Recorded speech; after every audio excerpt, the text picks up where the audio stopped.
दोस्तों, स्वागत है आपका फिर से मेरे YouTube चैनल गौर की वाणी में। हम उम्मीद करते कि आप खुश होंगे। आज हम आपके लिए लेकर आए हैं बहुत ही महत्वपूर्ण जानकारी देवभूमि हिमाचल प्रदेश के भरमौर में ब्राह्मणी देवी का मंदिर की। देवभूमि हिमाचल में हजारों ऐसे मंदिर हैं जिनकी अपनी अलग ही महत्ता और पहचान है।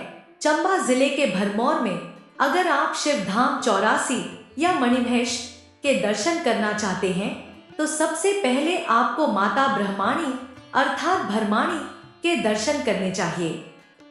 पवित्र मणिमहेश यात्रा के विभिन्न पड़ाव अपने चमत्कारों के चलते इस यात्रा को अन्य यात्राओं से भिन्न करते हैं। मान्यता के अनुसार पवित्र भरमाणी माता के दरबार में हाजिरी न भरने वाले श्रद्धालु की यात्रा संपूर्ण नहीं मानी जाती। ऐसे में पवित्र मणिमहेश यात्रा पर आने वाले श्रद्धालु सर्वप्रथम माता भरमाणी के दर्शन करने पहुंचते हैं। भरमाणी माता मंदिर में माता के दर्शन करने के उपरांत पवित्र कुंड में दर्शन करने के बाद ही यात्रा मणिमहेश की आगामी यात्रा को आरंभ करते हैं। भरमौर की पहाड़ियों के एक छोर पर डूगासार नामक स्थान पर स्थापित माता ब्राह्मणी मंदिर के दर्शनार्थ के लिए यूं तो साल भर श्रद्धालुओं का आना जाना लगा रहता है, लेकिन मणिमहेश यात्रा के दौरान तो यहाँ लोगों का तांता लग जाता है और लाखों की संख्या में भीड़ उमड़ती है। कहा जाता है कि माता ब्रह्माणी को नवदुर्गा में ब्रह्मचारिणी का रूप स्वीकारा गया है और माता ब्रह्माणी के नाम पर ही ब्रह्मपुर यानी भरमौर की स्थापना हुई थी। गौर हो कि समुद्रतल से 9000 फीट की ऊंचाई पर मां भरमाणी माता का पवित्र धाम है। तहसील मुख्यालय भरमौर से मां भरमाणी का मंदिर 3 किलोमीटर की ऊंचाई पर रमणीक स्थल पर स्थित है। ऐसे में मणिमहेश यात्रा पर आने वाले श्रद्धालु सर्वप्रथम माता के दर्शन व ब्रह्मकुंड में स्नान कर पुण्य के भागी बनते हैं। माता ब्रह्माणी भरमौर वासियों की कुलदेवी है और यहाँ पर साल भर यज्ञों एवं भंडारों का आयोजन होता रहता है। कहा जाता है कि माता ब्रह्माणी कभी 84 मंदिर भरमौर के प्रांगण में विराजमान हुआ करती थी।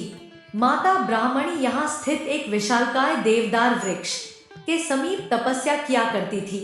वह ब्रह्मा की बेटी है। मान्यता है कि कबायली क्षेत्र भरमौर का पहले ब्रह्मपुर नाम हुआ करता था। इस दौरान माता भरमाणी का मंदिर भी 84 परिसर में ही था। 84 में ही माता का वास हुआ करता था। ऐसे में 84 परिसर में रात के समय पुरुषों के विश्राम को निषेध किया गया था। उस दौरान 84 सिद्धों का एक दल पवित्र मणिमहेश यात्रा पर जा रहा था। यात्रा पर आगे बढ़ने से पूर्व धीरे धीरे अंधेरा होने लगा। ऐसे में 84 सिद्धों ने 84 में समतल स्थल होने की सूरत में रात यहीं पर ही रुकने का निर्णय लिया। जैसे 84 सिद्धों ने 84 परिसर में रात के समय प्रवेश किया तो इससे माता भरमाणी क्रोधित हो उठी। माता भरमाणी उन 84 सिद्धों को श्राप देने लगी तो 84 सिद्धों के मुखिया जो कि स्वयं भगवान शंकर थे आगे बढ़े। भगवान शंकर को देख माता भरमाणी का क्रोध शांत हो गया। माता भरमाणी ने भगवान शंकर से क्षमा मांगी। साथ ही 84 परिसर में रात के समय पुरुषों के आगमन निषेध होने की बात कही। माता भरमाणी वहां से विलुप्त होकर डूगासार नामक जगह पर प्रकट हुई, जिसके बाद भगवान शंकर ने माता भरमाणी को वरदान दिया कि मणिमहेश यात्रा पर आने वाले श्रद्धालुओं की यात्रा तभी पूर्ण होगी जब श्रद्धालु सर्वप्रथम माता भरमाणी के दर्शन करेंगे। 84 परिसर के मंदिर के पुजारी लक्ष्मण दत्त शर्मा पंडित हरिशरण शर्मा ने बताया कि 84 परिसर पर 84 सिद्धों के आगमन से पूर्व भरमाणी माता का वास था, लेकिन रात्रि पहुंचे 84 सिद्धों के चलते माता भरमाणी यहाँ से विलुप्त हो गई थी। जिसके उपरांत भगवान शंकर ने माता को वरदान दिया था कि पवित्र मणिमहेश यात्रा श्रद्धालुओं की तभी पूर्ण मानी जाएगी जब वह माता भरमाणी के दर्शन कर पवित्र कुंड में स्नान करेंगे। भरमाणी माता के दर्शन करने के बाद ही शिव भक्त अपनी आगे की यात्रा को आरंभ करते हैं। मान्यता के अनुसार माता के दर्शन न करने से यात्रा का लाभ श्रद्धालुओं को नहीं मिल पाता है। भरमौर की ऊंची पहाड़ी पर स्थित इस स्थान से 84 मंदिर बिल्कुल नहीं दिखता है, क्योंकि माता ने कहा था कि अब मैं ऐसे स्थान पर डेरा जमाऊंगी जहां से 84 परिसर बिल्कुल भी दिखाई न दे। तभी से लोग इस स्थान को भरमाणी कहकर भी पुकारते हैं। मंदिर के पुजारियों के अनुसार मंदिर परिसर में माता के चरणों से होकर निकलने वाला जल एक कुंड में एकत्रित होता है और इसमें स्नान करने से कई तरह की व्याधियां दूर होती हैं। यह भी माना जाता है कि कुंड के शीतल जल से स्नान करने से व्यक्ति स्वस्थ रहता है।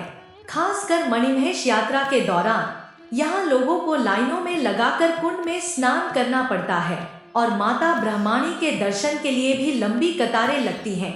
इस दौरान यहाँ 24 घंटे लंगर की सुविधा समाज सेवी संगठनों की ओर से उपलब्ध करवाई जाती है। यह मंदिर ट्रस्ट के अधीन है और यहाँ पर ठहरने के लिए लोगों के सहयोग से सराय का निर्माण भी करवाया गया है। माता ब्रह्माणी मंदिर के लिए पैदल यात्रा के दौरान गांव मलकौता में लकड़ी से निर्मित प्राचीन मकान लोगों का ध्यान अपनी ओर आकर्षित करते हैं, जो बेहद सुंदर हैं। खास बात यह है कि इन लकड़ी के मकानों के नीचे तल पर लोग अपने पशु बांधते हैं और पहली मंजिल पर आवास रखते हैं। हालांकि समय के बदलाव के कारण कई लोगों ने इलाके में पक्के मकान भी अब बनवाने शुरू किए हैं, लेकिन ये भी काफी हद तक पारंपरिक शैली से ही मिलते जुलते हैं। इसके साथ ही भरमौर के हेलीपैड से जब हम गांव की चढ़ाई शुरू करते हैं तो एक छोर पर सेब के बगीचे और देवदार के वृक्ष इसकी सुंदरता को चार चांद लगाते हैं। गांव में कहीं कहीं अखरोट, खुरमानी और नाशपाती के पेड़ भी लगे हैं। गांव के एक छोर पर हनुमान जी का मंदिर भी स्थापित है, जहां पर सुबह शाम पूजा अर्चना होती है। चंबा से 62 किलोमीटर दूर भरमौर पहुंचने पर यहां से आगे अगर पैदल जाना हो तो वाया मलकौता गांव होकर 2.5-3 किलोमीटर की खड़ी चढ़ाई चढ़कर माता ब्रह्माणी के मंदिर पहुंच सकते हैं। वहीं गाड़ी या दोपहिया वाहन से भी संचुई या मलकौता से होकर माता भरमाणी के मंदिर पहुंचा जा सकता है। आशा करते हैं कि आपको यह जानकारी अच्छी लगी होगी। अगर अच्छी लगी है तो आप वीडियो को लाइक और चैनल को सब्सक्राइब भी कर सकते हैं। हम नई नई जानकारी आप तक साझा करने की पूरी कोशिश करते रहेंगे। जय माता ब्राह्मणी देवी की जय। मणिमहेश।